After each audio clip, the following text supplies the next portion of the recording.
Gloire au Seigneur. Shalom, shalom à tout le monde, vous qui nous suivez, nos fidèles internautes qui sont fidèles à cette page Église Cité des Merveilles officielle. Nous bénissons le Seigneur pour ce bon dimanche que Dieu nous accorde. Dieu qui nous a fait grâce, qui nous accorde la vie. Il a permis que nous soyons comptés parmi les vivants. Dieu qui a permis que ce beau dimanche nous trouve dans l'état que nous sommes. Et nous avons plutôt, et nous bénissons le Seigneur pour cela. Nous rendons gloire à Dieu, à tous les fils et filles de l'Alliance de la Grande Cité des Merveilles du Christ international. Ici, à Kinshasa, en RDC, ailleurs et partout dans le monde, que Dieu vous bénisse. Nous croyons que par la grâce de Dieu, nous allons passer un bon moment, des moments de réveil, des moments d'éveil. Et ce sera très, très bénéfique pour nous. Gloire soit rendue à Dieu. Nous allons nous incliner pour la prière et commencer notre émission. Cher tendre Père, nous te disons merci pour ce bon moment. Merci pour ce culte, comme il est dit. Heureux celui que tu admets dans ta présence. Et grande est notre joie d'approcher ta présence, d'être dans tes parvis, d'être dans ton sanctuaire. Que ton nom soit loué, que ton nom soit béni. Révèle ta parole à nos esprits et communique-nous la vie. Ce matin, ce dimanche, qui s'annonce de grandes choses. Comme le prophète Élie, j'entends un bruit qui annonce la grande pluie de bénédictions, d'impactation, de guérisons, de miracles, un grand pluie de réveil et d'éveil. Merci Seigneur. Que ta présence inonde nos maisons, bureaux, partout où nous nous retrouvons maintenant. Que ta gloire nous couvre.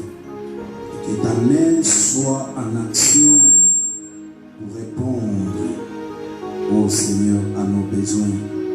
Les besoins du salut, les besoins de la restauration de l'âme, les besoins de guérison, de délivrance, d'impactation, les besoins de bénédiction, de percée. À toi l'honneur, à toi la gloire. Au nom puissant de Jésus-Christ de Nazareth, nous avons ainsi prié. Amen. Gloire au Seigneur, nous allons lire, avant d'entrer dans l'adoration, notre texte. Nous sommes dans Luc chapitre 17, verset 28 au 37e verset. Il est écrit: ce qui arriva du temps de Lot arrivera pareillement. Les hommes mangeaient, buvaient, achetaient, vendaient, plantaient, bâtissaient. Mais le jour où Lot sortit de Sodome, une pluie de feu et de soufre tomba du ciel et les fit tous périr. Il en sera de même le jour où le Fils de l'homme paraîtra. En ce jour-là, que celui qui sera sur le toit et qui aura des effets dans la maison ne descende pas pour les prendre. Et que celui qui sera dans le champ ne retourne pas non plus en arrière. Souvenez-vous de la femme de Lot. Celui qui cherchera à sauver sa vie la perdra, et celui qui la perdra la retrouvera. Je vous l'ai dit en cette nuit-là de deux personnes qui seront dans un même lit. L'une sera prise et l'autre laissée. De deux femmes qui mourront ensemble, l'une sera prise et l'autre laissée. De deux hommes qui seront dans un champ, l'un sera pris et l'autre laissé. Le disciple lui dit, où seras-tu, Seigneur? Et il répondit, où sera les corps, là s'ensembleront les aigles. Gloire au Seigneur. Recueillons-nous avec ces cantiques d'adoration où nous allons élever, adorer, permettre que nos esprits entrent dans sa présence encore, afin qu'il nous ouvre l'intelligence pour comprendre sa pensée. Alléluia.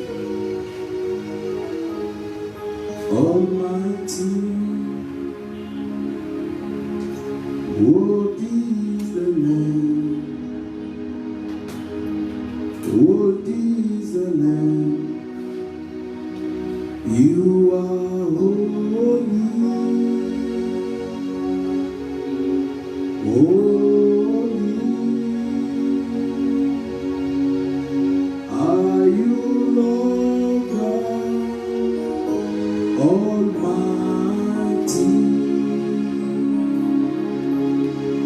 What is the Lamb? What is the Lamb?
Sa présence, nous réalisons ce qu'il est pour nous. Sa présence, sa grandeur absorbe la peur, la crainte, la terreur dans nos cœurs.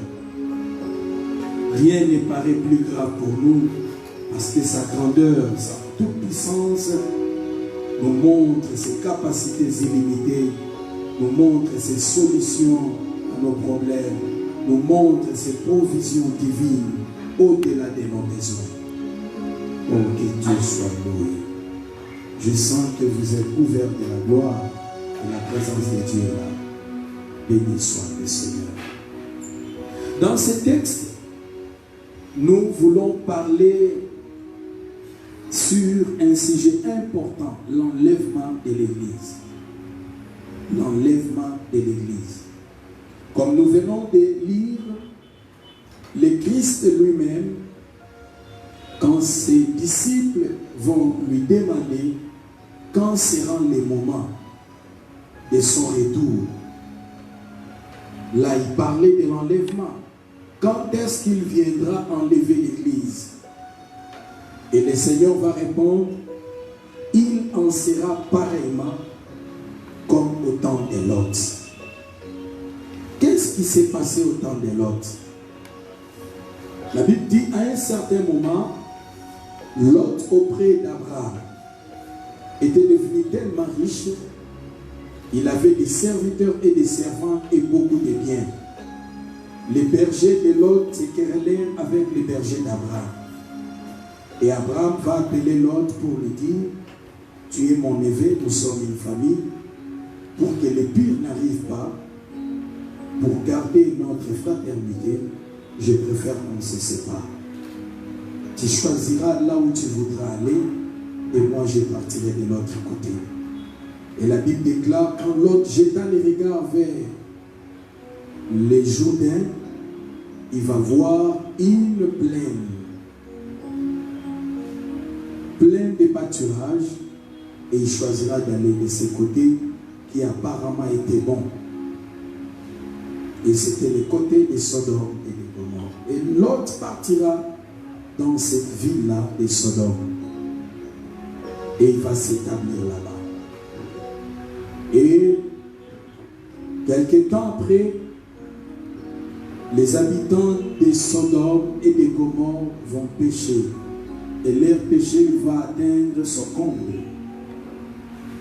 Au point où les gens vont changer l'usage de la nature.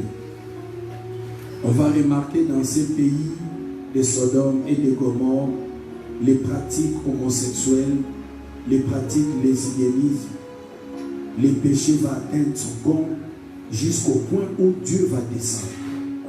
Et le jour où Dieu va descendre, il va passer devant la maison d'Abraham. Abraham était assis à l'entrée de sa maison et regardait devant lui, il y avait la rue, et il va voir 3 hommes qui passaient devant sa maison. Et ces 3 hommes, c'était Dieu et les 2 anges. Touchés par la sensibilité spirituelle, parce qu'apparemment ces 3 hommes étaient des hommes normaux.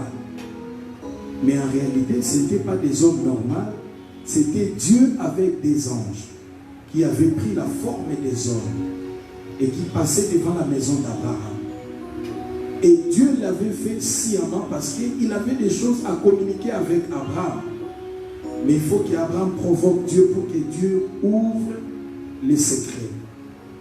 Et c'est comme cela, poussé par la sensibilité spirituelle qu'Abraham avait, il va approcher les 3 hommes et venir seulement devant celui qui était au milieu et se prosterner.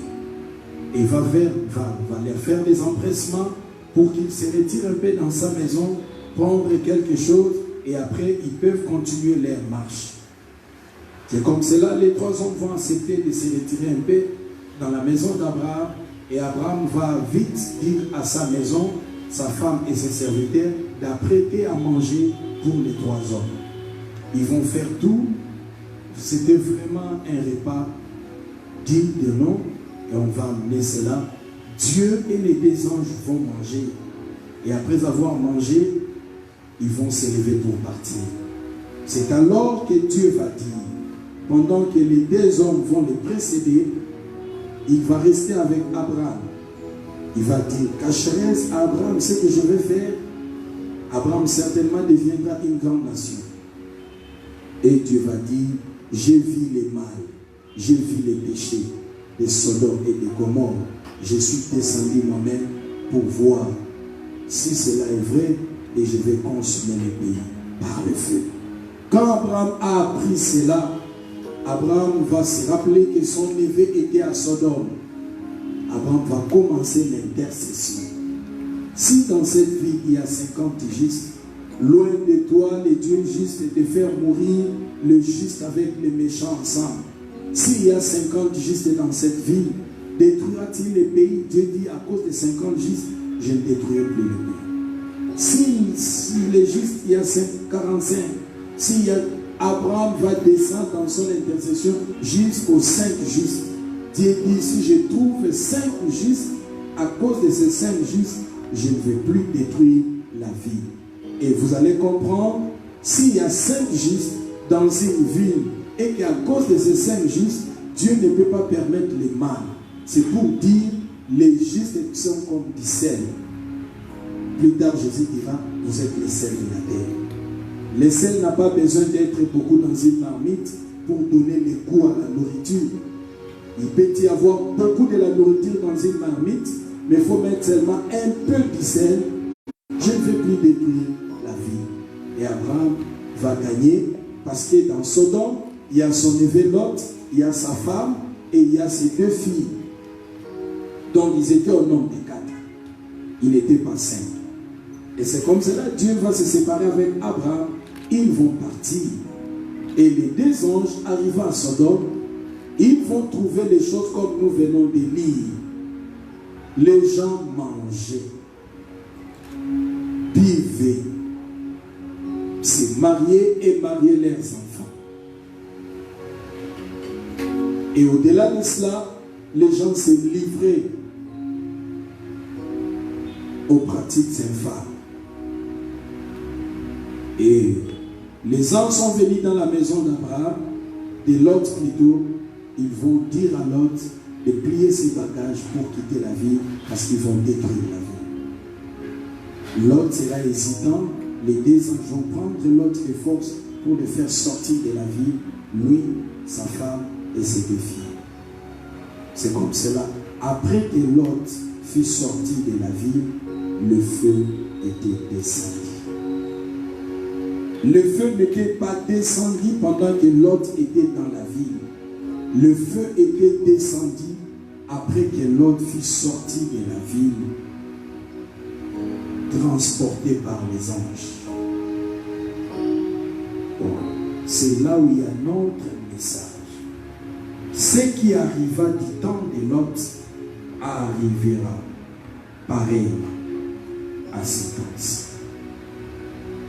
Pareillement. Et ce sont des temps que nous sommes en train de vivre aujourd'hui. Nous voyons les gens manger. Nous voyons les gens boire. Nous voyons les gens se marier et marier leurs enfants.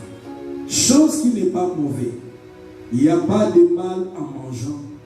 Il n'y a pas de mal en vivant. Il n'y a pas de mal à se marier. Il n'y a pas de mal à marier leurs enfants. Mais d'où venait le mal?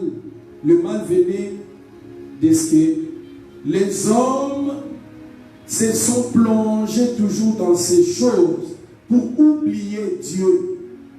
Ils se sont permis de faire n'importe quoi seulement pour avoir à manger. N'importe quoi seulement pour boire. N'importe quoi seulement pour se marier. N'importe quoi seulement pour marier leurs enfants. Au détriment de garder leur communion avec Dieu, ils se sont permis, à cause de manger et de boire, à cause de se marier et de marier leurs enfants, de tourner le dos à Dieu et d'entrer dans des pratiques infâmes, des usages contre nature qui soulèvent la colère de Dieu. Et c'est à cause de ces choses que Dieu avait envoyé le feu de soufre pour consumer, calciner Sodome et Gomorrhe. La Bible dit dans Ecclésiaste, il n'y a rien de nouveau sous le soleil. Ce qui a été, c'est ce qui sera. Dieu avait détruit ce monde par le feu, de même que Dieu détruira notre monde ici par le feu de la Genèse. Bien-aimé, je suis là seulement pour t'apporter ce message. Je ne sais pas si c'est une prédication ou c'est un enseignement, mais pour moi c'est un message que je t'amène. C'est un message prophétique, un message d'éveil, un message d'alerte, de réveil, pour que tu comprennes que les temps que nous traversons, ce sont des temps très très critiques, des temps prophétiques. Tout ce que nous voyons là n'est pas une surprise. Lorsque tu consultes les Écritures, lorsque tu lis la prophétie de la Bible, tu vas comprendre que ces choses que nous sommes en train de vivre actuellement a été déjà prédit par Dieu. Bien-aimé, le temps est arrivé où chacun de nous doit mettre sa vie en ordre. Toi qui es en Amérique, tu es en Asie, tu es en Europe, tu es en Océanie, tu es en Afrique. Bien-aimé, je t'assure que le temps de l'enlèvement de l'Église n'est plus loin. Et nous voyons comment est-ce qu'actuellement les gens font tout pour la sécurité sociale. De grands organismes s'organisent pour des sécurités sociales, pour la sécurité sanitaire. Parce que les gens ont besoin de la sécurité, les gens ont besoin de la paix, les gens ont besoin du développement. Actuellement, on parle des pays développés, des pays sous-développés, les pays en voie de sous-développement. On parle du tiers-monde, dans des pays pleins de pauvreté. Et tout le monde fait tout pour atteindre un certain niveau de confort social et autres. Et si vous lisez cette lecture dans Genèse, vous allez voir, quand Lot est sorti avec sa femme et ses 2 filles, il parlait aussi à ses gendres pour sortir avec. Donc si ces gendres avaient obéi, ils allaient être au nombre de 6. Donc le feu n'allait pas descendre. Mais la Bible déclare, il paraissait plaisanter à ses gendres. Ces gendres n'avaient pas cru au message de leur beau-père Lot. Et quand il fallait quitter le pays, la ville, Lot est sorti avec ses 2 filles. Leurs maris sont restés. Pendant que je te prêche, je te parle, je t'apporte ces messages, il y a d'autres qui pensent que nous sommes en train de plaisanter. Nous sommes en train de faire passer le temps. Non, bien-aimés. C'est le message de Dieu. C'est la vérité. C'est celui qui a créé le monde qui nous envoie te dire ces choses. Il connaît ta fin. Si je te demande, connais-tu le jour où tu vas mourir? Tu connais l'heure que tu mourras? Tu ne sais pas. Si je te demande, tu connais quand est-ce que Christ va venir? Tu ne connais pas. La Bible dit, l'homme ne connaît pas son heure. Pareil au poisson qui est pris au filet fatal, aux oiseaux qui est pris au piège. Nous ne connaissons pas les jours de notre mort. Nous ne connaissons pas non plus les jours où le Seigneur va venir. C'est pour cela, il est demandé à tout le monde en ces derniers temps de se préparer, de racheter le temps, car les jours sont mauvais.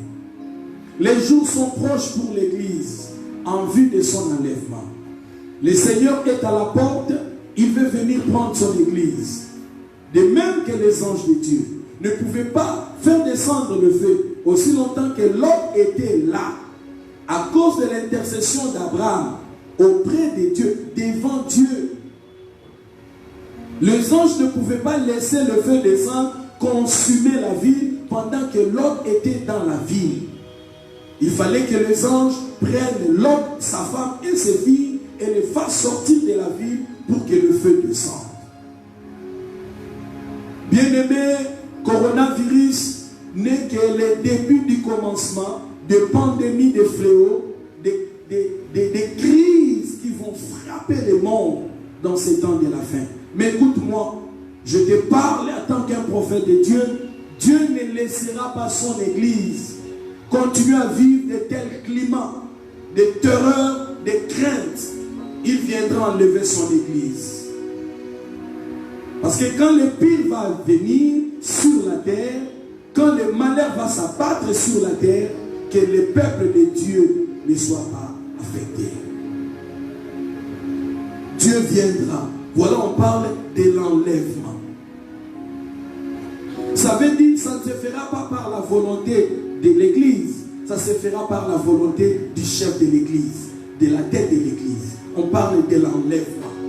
Dans notre langage, quand on dit quelqu'un on l'a enlevé, ça veut dire on l'a pris de force. C'est comme cela que l'Église sera prise de force. C'est comme cela que nous serons surpris. Comme dit Paul, en un clin d'œil, les morts en Christ ressusciteront premièrement et ensemble avec eux, nous serons transformés pour prendre des corps de gloire et être enlevés. Aller à la rencontre du Seigneur dans les airs pour aller être consolés.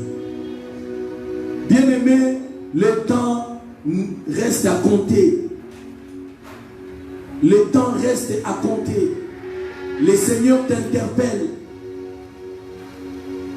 N'allez pas en enfer à cause d'y manger. N'allez pas en enfer à cause de boire. N'allez pas en enfer à cause des projets que tu as. Tu veux à tout prix réaliser ces projets en donnant le dos à Dieu, en octroyant des voies qui ne sont pas des voies pures, en utilisant des moyens que Dieu n'est pas d'accord. Parce que tu veux atteindre un niveau dans la vie, parce que tu veux atteindre un rang, parce que tu veux atteindre un nombre de moyens, je ne sais quoi.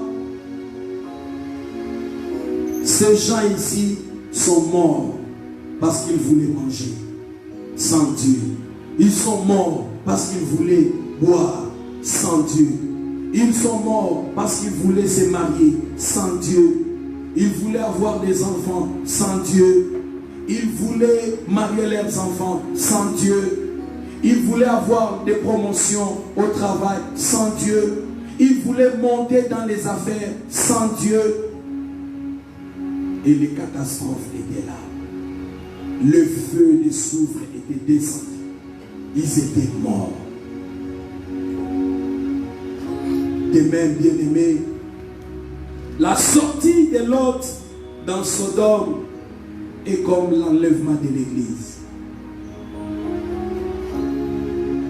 L'Église n'a plus assez de temps. Je m'adresse à tous ceux qui sont enfants de Dieu. Soyez-les du vrai. Ne soyez pas des enfants de Dieu par formalité. N'allez pas à l'église comme des religieux. Mais soyez sûrs que vous appartenez à Dieu. Soyez sûrs que vous marchez dans la crainte de Dieu, dans la sanctification. Soyez sûrs que vos noms sont inscrits dans les livres de vie. Je m'adresse à tous ceux qui servent Dieu, ouvriers, ministres. Soyez sûrs, au-delà de servir Dieu, vous le craignez. Vous vivez dans la communion avec lui. Écoutez, il a dit, plusieurs viendront ces jours-là et diront, n'avons-nous pas fait des miracles en ton nom? Nous avons prophétisé en ton nom, nous avons guéri des malades, nous avons parlé en langue, nous avons chassé des démons. Il dit, je leur dirai, je ne vous ai jamais connus. Voyez, la grâce est trompeuse. Le fait d'être bénéficiaire d'un don divin ne fait pas de vous candidat du ciel. Paul a dit, je traite durement mon corps, de peur après avoir prêché que je sois rejeté. C'est possible pour un serviteur, après avoir rendu service à Dieu, d'être rejeté. Et pour le cas de Paul, pour que cela ne lui arrive pas, il dit, je traite durement mon corps, je le tiens assujetti. Quand il parle du corps, il parle du traitement du désir mauvais. Ce n'est pas lui qui a dit, offrez vos membres comme un sacrifice vivant. Ne livrez pas vos membres à l'impudicité, à l'ivrognerie, à l'adultère, au mensonge, à l'occultisme, à la sorcellerie. Ne livrez pas vos membres, vos corps, à la tromperie, à l'escroquerie. Ne livrez pas vos membres au mal, au péché. Parce que nous avons été appelés à la sanctification. Il dit, celui qui rejette cela ne rejette pas un homme, mais aussi Dieu qui nous a donné son Saint-Esprit. Église, peuple de Dieu, sanctifiez-vous. Marchez dans la crainte de Dieu. Paul, toujours le prédicateur de la grâce, il dit, pécherons-nous afin que la grâce abonde? Loin de là. Car la grâce de Dieu, source de salut pour tous les hommes, a été manifestée. Là, il parle de Christ. Ce jour-là, on va amener Christ. On va amener une femme devant Christ qu'on avait arrêtée en flagrant délit d'adultère. Il dit, Moïse a dit ceci. Et toi, que dis-tu? Voilà cette femme, c'est une adultère. Le Seigneur n'avait pas condamné cette femme parce que c'était un temps de seconde grâce. Il a dit à ses autres, celui qui n'a pas péché, jette la première la pierre sur lui, sur elle.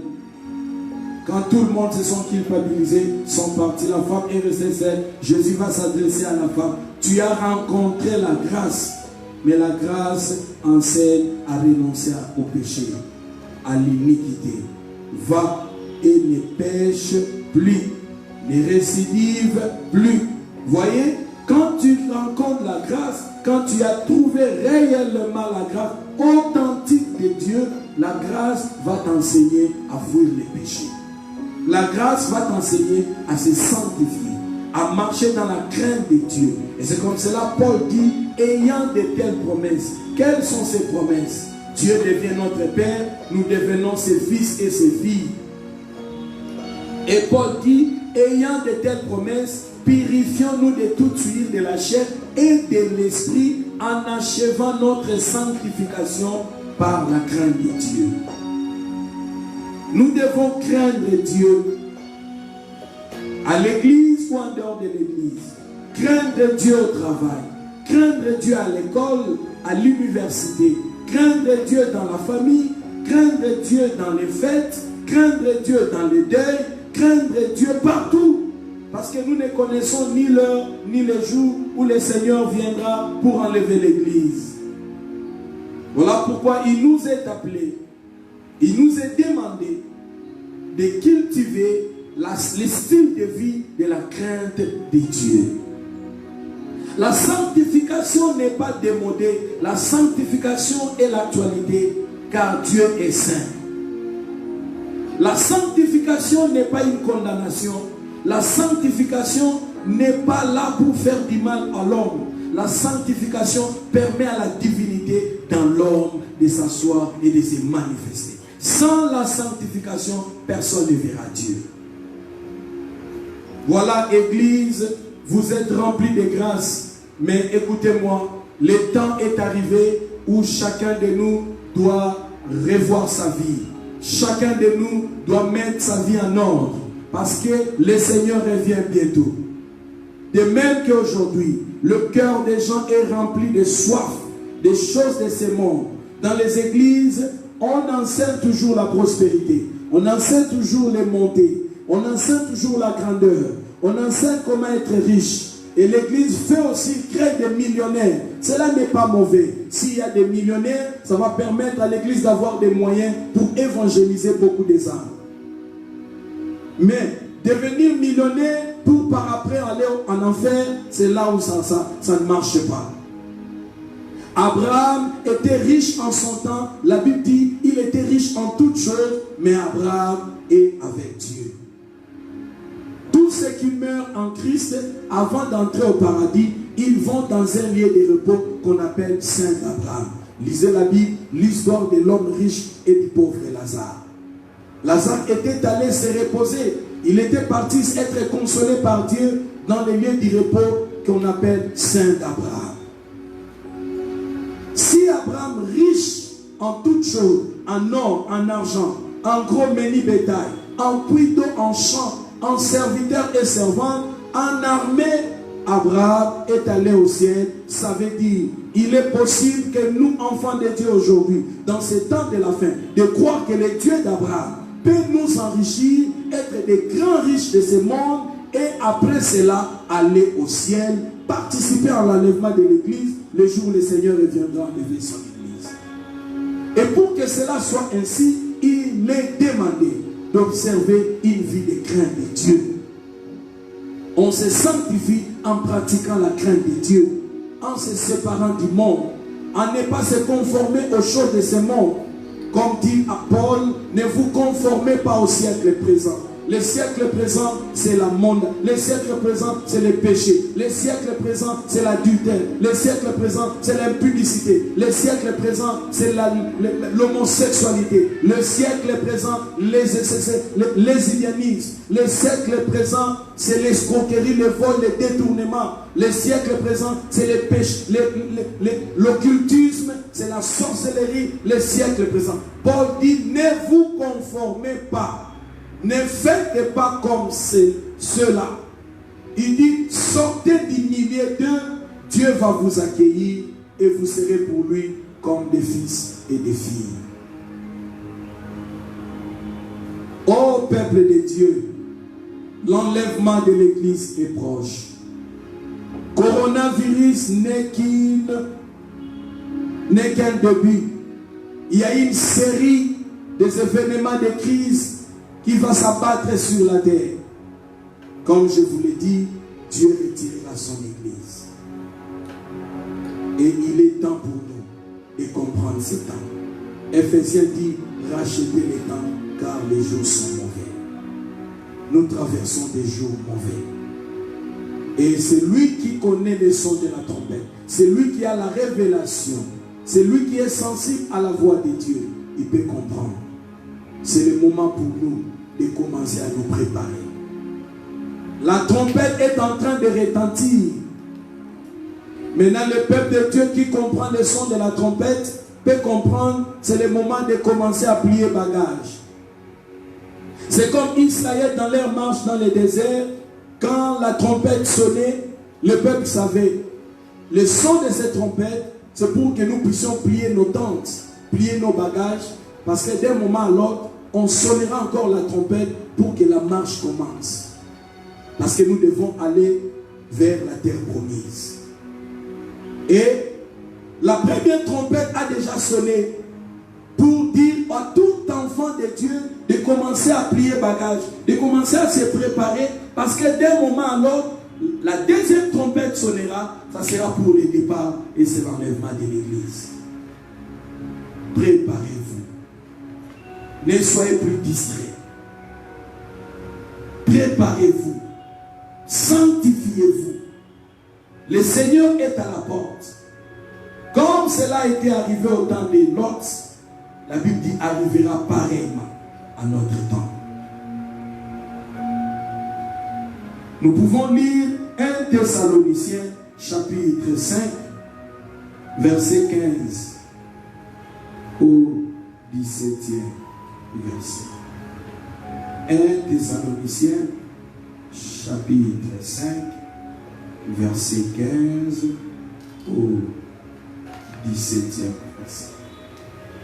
Prenez garde que personne ne rende à autrui le mal pour le mal, mais poursuivez toujours les biens, soit entre vous, soit envers tous. 1 Thessaloniciens, attendez, 1 Thessaloniciens, chapitre 5,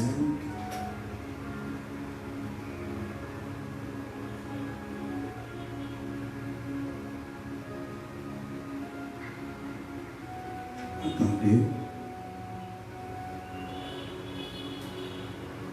Alléluia.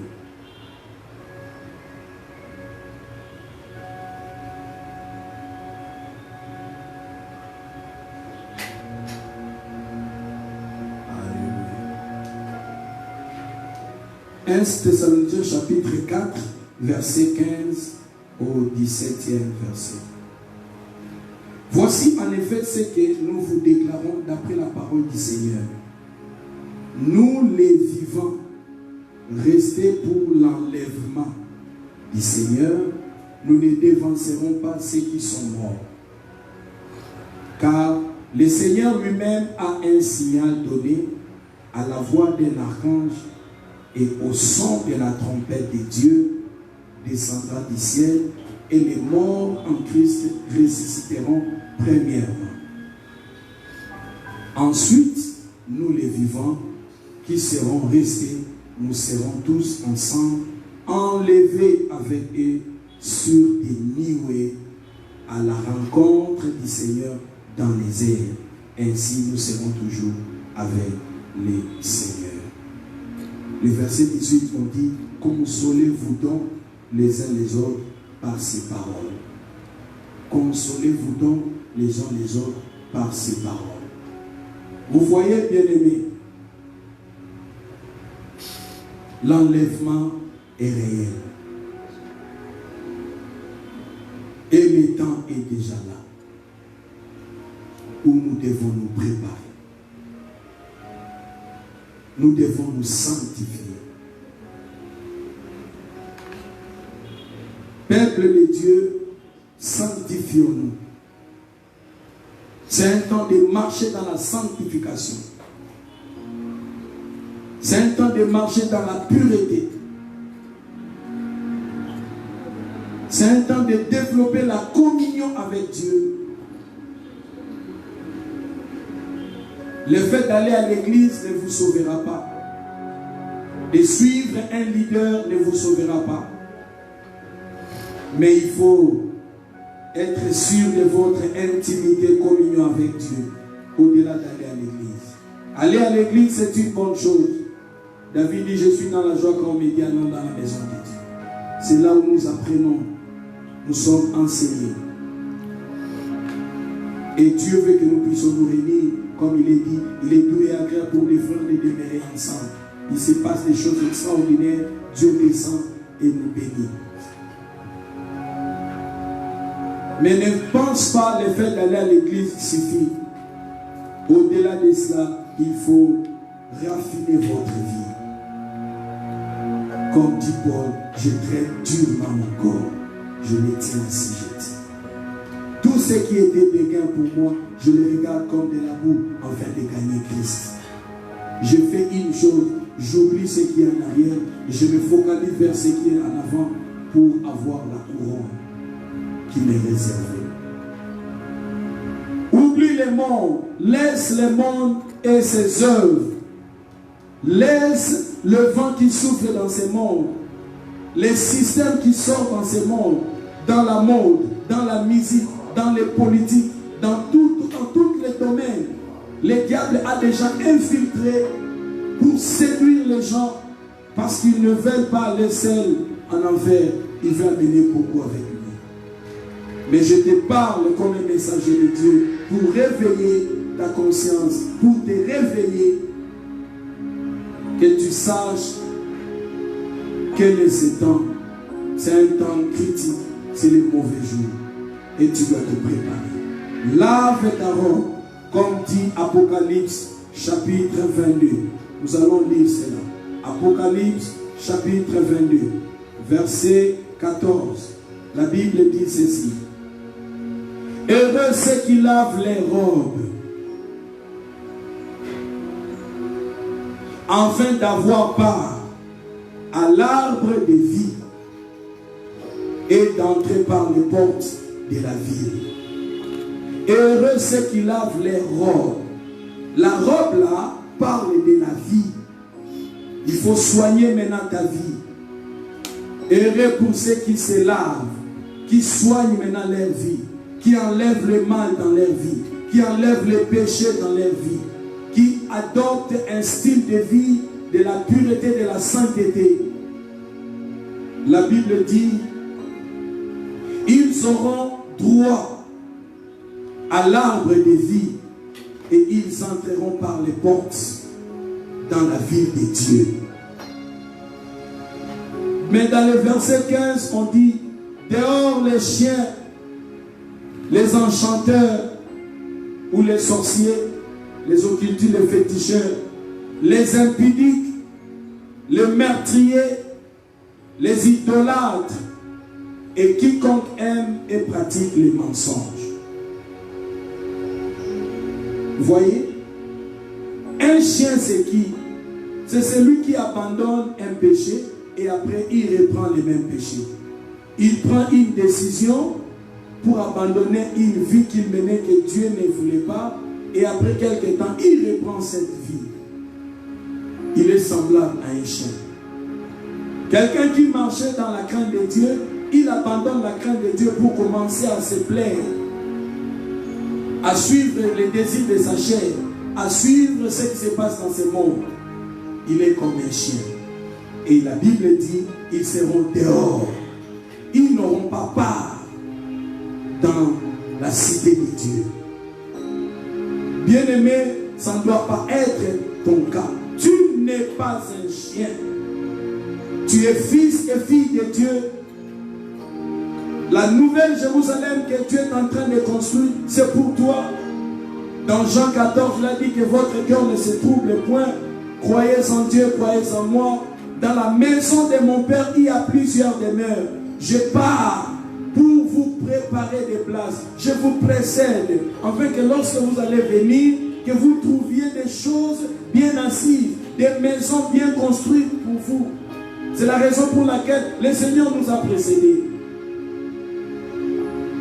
Ta place n'est pas en enfer, ta place est au paradis. Tu ne peux pas aller en enfer. Dieu ne t'a pas créé pour aller en enfer. Ne fais pas des choses qui vont t'amener en enfer. Sanctifie-toi, crains Dieu, soigne ta vie, marche dans la crainte de Dieu, fuis le monde et les choses de ce monde. S'il y a des gens qui sont autour de toi, qui t'influencent dans le mal, quitte-les. La Bible dit il est avantageux pour nous d'entrer au ciel sans bras que d'aller en enfer avec tout notre corps. Si ton bras, si ta main, si ta jambe, une partie de ton corps est une occasion de chute pour toi, pour que tu n'entres pas au ciel, coupe cette partie. Mieux vaut que tu restes handicapé et d'aller au ciel que d'avoir tous les membres du corps et d'aller en enfer. S'il y a une personne, peu importe qui qu'il soit, il est pour toi une occasion de chute, il t'influence dans le mal, il ne t'aide pas pour te sanctifier, marcher dans la crainte de Dieu, vivre dans la sanctification. Sépare-toi de cette personne. Parce que c'est un instrument que le diable utilisera pour que tu te retrouves en enfer. N'allez pas en enfer à cause de quelqu'un. Le salut est individuel. L'enfer n'a pas été créé pour toi. Dieu t'aime. Tu es créé à son image, tu es créé à sa ressemblance, et il a envoyé son fils mourir à la croix pour toi. Christ a accepté l'ignominie pour toi. Il a été crucifié nu à la croix. C'était pour ton salut, pour que les portes du ciel te soient grandement ouvertes. N'allez pas en enfer. Dieu ne t'a pas destiné en enfer. Dieu t'a destiné pour que dans l'éternité, tu sois avec lui. Prends la décision maintenant que tu le suis, d'arranger ta vie. Tu peux tromper tout le monde, mais tu ne peux pas tromper ta conscience. Et tu ne pourras pas tromper Dieu. Reviens à lui. Prends de fermes décisions pour marcher avec lui. Son sang est là pour te purifier de tout péché. L'agneau immolé a versé son sang pour nous laver, afin que nous soyons acceptés dans la sainteté de Dieu du Père. Si tu n'as pas encore donné ta vie à Christ, d'un moment à l'autre, je vais t'inviter à prendre des décisions et de donner ta vie à Christ. Tu es enfant de Dieu, tu es serviteur, servant de Dieu, tu es ministre de Dieu, mais tu te compromets. Tu peux prendre la ferme décision de mettre ta vie en ordre. Mets ta vie en ordre. Arrange ta vie. Lave ta robe. Lave ta robe. Reviens à Dieu, toi qui as fui Dieu. Tu as fait naufrage par rapport à la foi pour suivre le monde. Fais comme le fils prodigue. Je rentrerai vers mon père, je dirai à mon père, alors que le père l'attendait. Et quand il est revenu, son père ne l'avait pas laissé comme un serviteur, un mercenaire. Mais son père l'avait rétabli dans sa place, comme étant un fils. Son père avait renouvelé son alliance avec ce fils-là. Moyennant un anneau, une robe, des sandales, et un veau gras a été tué pour son retour. Dieu tend ses mains, il t'attend. Prends la ferme décision de rentrer vers Dieu et de te réconcilier avec lui.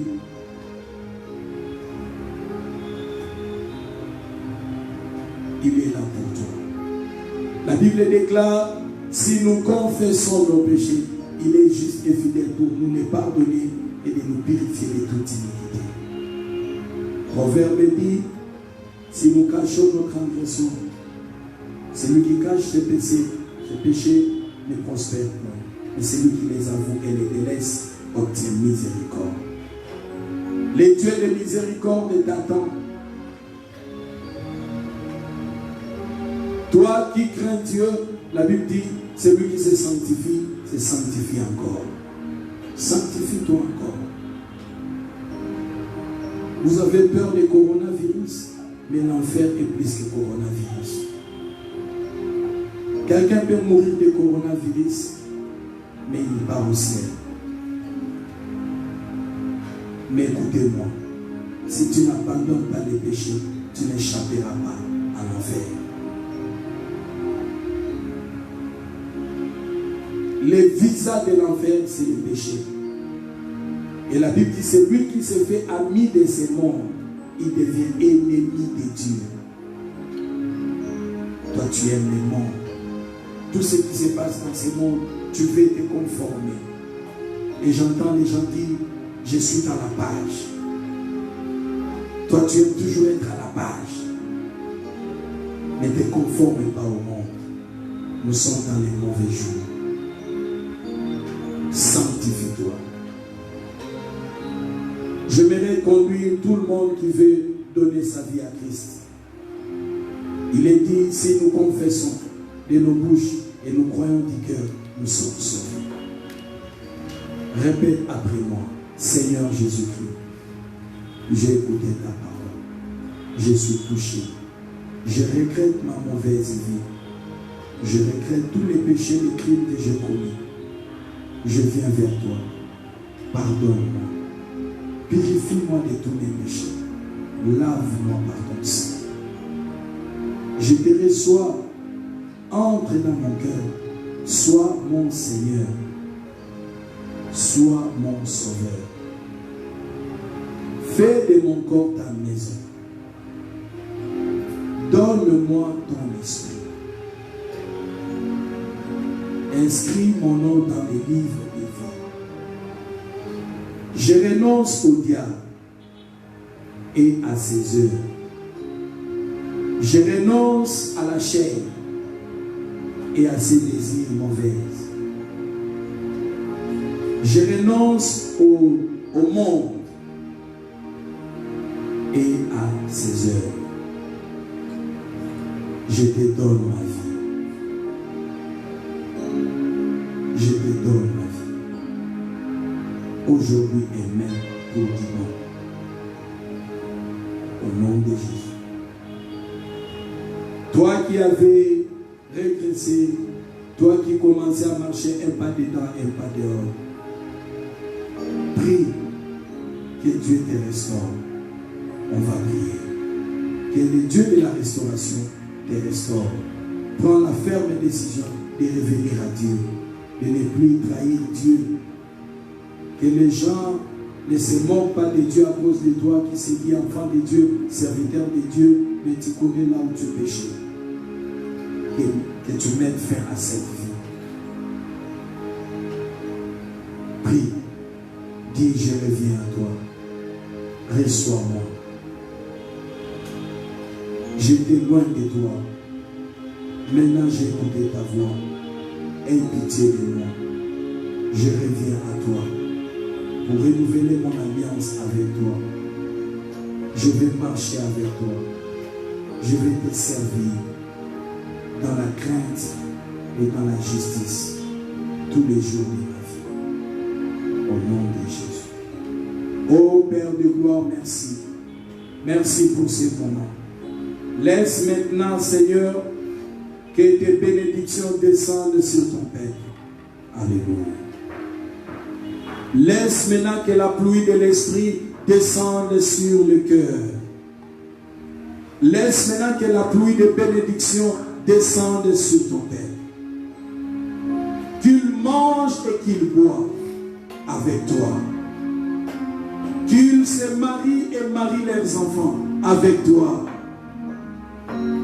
Qu'ils réussissent et prospèrent dans leurs affaires et travaillent avec toi. Car il est dit, avec Dieu nous ferons des exploits et il écrasera nos ennemis. Que des exploits soient le partage de ton peuple en ces temps de la fin. Toi qui viendras enlever une église puissante spirituellement, puissante matériellement, puissante financièrement, puissante en toutes choses.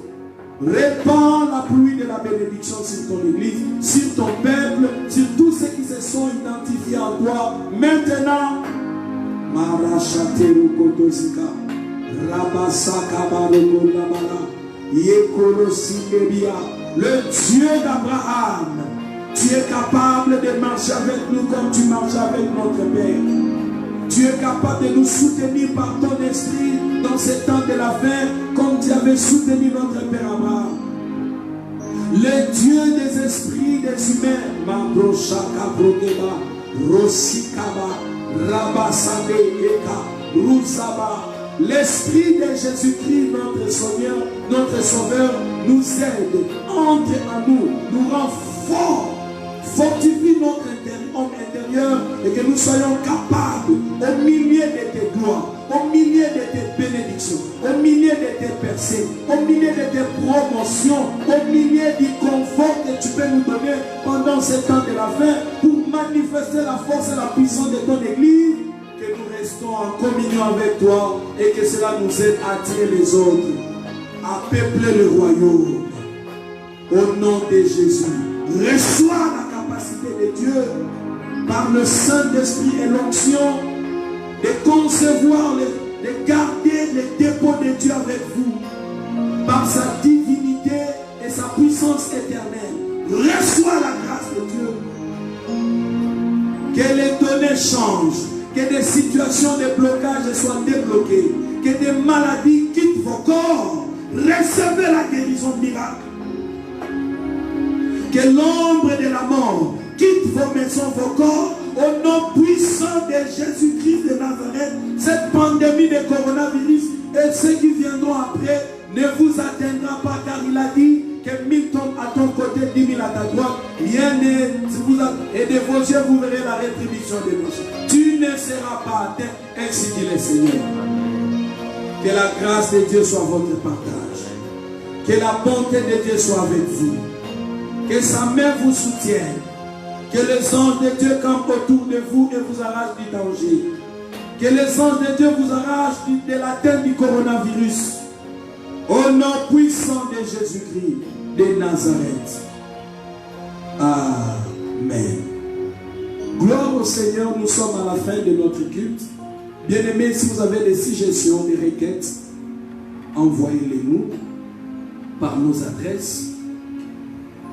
Vous pouvez aussi nous écrire pour nous donner vos impressions, ce que Dieu a mis dans votre cœur. Nous pouvons vous apporter conseils et autres exhortations et prier en direct aussi avec vous. Et nous pouvons aussi vous couvrir et aussi vous encadrer de près ou de loin. Que Dieu vous bénisse. J'annonce cette semaine qui commence que le Dieu des miracles soit avec vous. Lui qui est notre forteresse, notre refuge, notre haute retraite, qu'il vous garde et vous protège. Au nom de Jésus. À la prochaine. Vous pouvez aussi nous voir dans notre adresse YouTube d.Shaddai Shunju TV. Vous serez gâtés, bénis plutôt avec nos enseignements et nos prédications qui sont là dedans. Que le Seigneur vous bénisse. À la prochaine. Bye.